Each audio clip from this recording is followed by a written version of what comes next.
الحمد لله رب العالمين، وصلاة وسلاما على أشرف المرسلين سيدنا محمد وعلى آله وصحبه وسلم أجمعين. رسالة إلى الشعب المصري وإلى الشعوب العربية والإسلامية.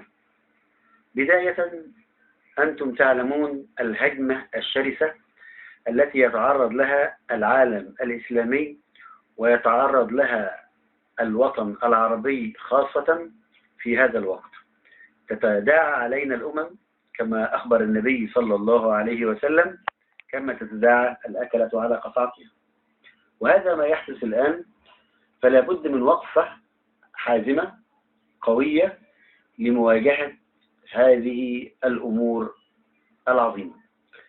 ما حدث من استرجاع السعودية للجزيرتين من مصر، الدنيا كلها قامت وقعدت، وخاصة من أعداء الوطن، أعداء الوطن في الخارج وأعداء الوطن في الداخل. طبعا في ربط بينهم، يعني تلاحظ أن إسرائيل أقامت الدنيا وقعدتها عندما سمعت بهذا الخبر، ثم بنفس التزامن يتحرك العملاء الداخليين أو في الداخل بهذه العبارات، ولكن بصيغة أخرى، بصيغة الخوف على الوطن، خوف على أرض مصر، الخوف طبعا كما قال سيدنا الإمام علي بن أبي طالب: مقولة حق يراد بها باطل. عشان نفهم بس ونعرف إيه اللي بيدور حوالينا. طبعا أنت تتخيل إن إسرائيل تغضب ليه؟ وهل إن إسرائيل لما تغضب بما في مصلحة لنا؟ أكيد طبعا. إسرائيل لما بتغضب أو بيحصل عندها فزع إن في شيء هيبقى فيه قوة لك، وهي مش عايزة كده. لكن لو إحنا نظرنا إلى إسرائيل ولم يعني تحرك ساكنا بعد هذا القرار، اعلم انه ما فيهوش يعني خطوره عليه وما فيهوش مصلحه لنا. كذلك العملاء في الداخل بيقوموا بتنفيذ نفس الاجنده، ولكن كما قلت باسلوب ايه؟ باسلوب اخر. طبعا سنه 55 الرئيس الراحل جمال عبد الناصر تم الاتفاق بينه وبين الملك سعود بن عبد العزيز عليه رحمه الله، وعلى يعني استئجار الجزيرتين لمصر. طبعا ليه كان في الوقت حالة حرب بيننا وبين إسرائيل. طبعا كأمن قومي مصري لابد ان احنا نأمن حدودنا ونأمن الحدود البحرية بتاعتنا. طبعا مصر والسعودية يعتبر بلد واحد، وكل بلاد العربية مش مصر والسعودية فقط، كل بلاد العربية تعتبر بلد واحد، لان احنا في خندق واحد، وان احنا لنا عدو واحد، وان احنا مصالحنا كلها مشتركة. وطبعا العدو دخل ان هو يفرق بيننا وحاول يعمل نزاعات بين الحدود بين الدول العربية والإسلامية عشان تستمر الصراعات داخل البلاد العربية والإسلامية. طبعا وافق الملك سعود عليه رحمة الله طبعا لتنشر مصر قوات عسكرية. طبعا كان الجيش طبعا السعودي في ذلك الوقت لم يكن بالقوة الموجودة عليه الآن الحمد لله. فطبعا كان نشر الرئيس جمال عبد الناصر قوات في الجزيرتين طبعا لتأمين حدودنا وأمننا القومي. طبعا بعد كده بعد هزيمة 67 تم احتلال الجزيرتين، ولكن بفضل الله ومنه استطاع الجيش المصري في حرب 73 بعد النصر العظيم ان يحصل بعد كده اتفاقية السلام، ودخلت هذه المنطقة منطقة تيران وصنافير في المعاهدة، معاهدة كامب ديفيد، وبالتالي أصبحت خاضعة للمنطقة جيم في المعاهدة.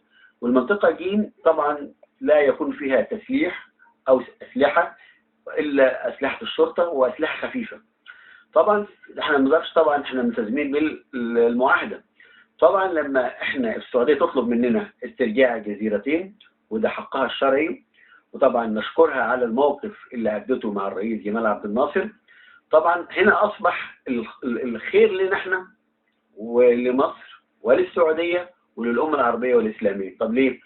لأن طبعا أصبحت الجزيرتين سعوديتين، فبالتالي أصبح السعودية ملاش علاقة باتفاقية كامب ديفيد، ملاش علاقة باتفاقية كامب ديفيد، فأصبح من حق السعودية أن تنشر قوات عسكرية في هذا المكان.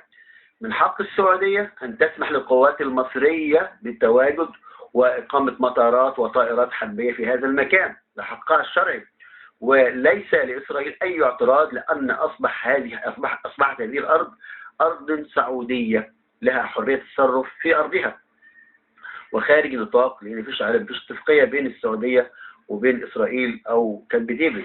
فبالتالي أصبحت الأمر فيه خطورة على أعدائنا. ثانيا بمشروع الجسر اللي هيقام من هذه المنطقة يربط بين أفريقيا وآسيا، هذا الجسر سيمشيئة الله سبحانه وتعالى سيؤدي إلى ازدهار اقتصادي، وستتحكم مصر والسعودية في حوالي ربع تجارة العالم. من هنا الخطورة الكامنة على أعدائنا. طبعا في ازدهار اقتصادي، في قوة عسكرية هتبقى موجودة هناك، فبالتالي هنقدر إن احنا يعني نكون لنا قوة بيخشاها عدونا في المرحلة القادمة إن شاء الله.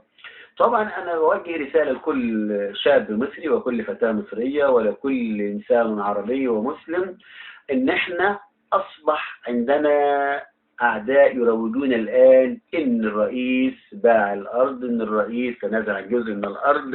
طبعا هم من غير حاجة أصلا، مش يعني ساكتين. فبالتالي حاليا بدأوا ينشروا أعوانهم، ينشروا أذنابهم في الطرقات، في المصالح الحكومية، في الشوارع، في أي مكان، ويروجوا إن الرئيس أو الدولة باعت الأرض وتنازلوا عن جزء من الأرض. ليه؟ لأن دي فرصتهم، هم يتمنوا أي فرصة يحاولوا بيها إسقاط الدولة المصرية، وطبعا عملائهم من الإعلام وغير ذلك. فعلينا إن احنا نفهم القصة كويس، وعلينا إن احنا ناخد بالنا إن احنا الآن في طريق النصر، وإن أعدائنا في حالة من الفزع وحالة من الرعب لهذا الأمر. طب بالعقل كده ليه فزعت إسرائيل؟ ليه انتفضت إسرائيل؟ لأن في خوف وفي رعب من هذا الأمر. يبقى احنا ماشيين صح، يبقى احنا على الطريق السليم، يبقى احنا على الطريق الصحيح. أكلمكم بفضل الله ومنة من الله، ووجه لكم تحذير يا شعب مصر وشباب مصر: اوعوا تكونوا فريسة للأفكار المسمومة اللي بتروج الآن لشحن الشباب أو شحن المصريين. كل ده من الغيظ والكيد اللي في قلوبهم، لأنهم بأي وسيلة عايزين بالتعاون مع أعدائهم في الخارج أن يسقطوا الدولة المصرية، لأن في بقاء مصر بقاء للأمة، والعياذ بالله في هزيمة مصر هزيمة للأمة. ولكن هيهات هيهات لما يفكرون، هيهات هيهات لما يدبرون. احنا واثقين تماما، وانا قلت الكلام ده قبل كده، ان النصر قادم بمشيئة الله لا ريب فيه، وبما أراني الله عز وجل وأعلمني من فضله سبحانه وتعالى. النصر قريب قريب قريب جدا لنا، لمصر وللأمة العربية وللأمة الإسلامية. وإن أعدائنا إن شاء الله إلى زوال بقدرة الله وبآيات الله وبأيديكم أنتم يا شعب مصر، يا شباب مصر، ويا فتيات مصر، ويا نساء مصر. بإيديكم أنتم كما أحبطتم المخطط في 30/6 إن شاء الله قادرين على أن نعبر هذه المرحلة، وإن احنا إن شاء الله سنكون في مصاف الدول الكبرى والعظمى، وإن الأمة الإسلامية إن شاء الله والعربية ستتبوأ مقعدها بين الأمم العظيمة. أسأل الله سبحانه وتعالى أن يحفظ مصر من الفتن، أن يحفظ مصر من الشائعات، أن نقف جميعا خلف الرئيس عبد الفتاح السيسي، وخلف الرئيس وخلف الملك سلمان، وخلف زعماء العرب جميعا لتوحيد كلمة الأمة إلى ما يحبه الله ويرضى. وأسأل الله سبحانه وتعالى لمصرنا البركة والنماء والحفظ، وللأمة العربية والإسلامية النصر القريب. وصلى اللهم على سيدنا محمد وعلى آله وصحبه وسلم أجمعين.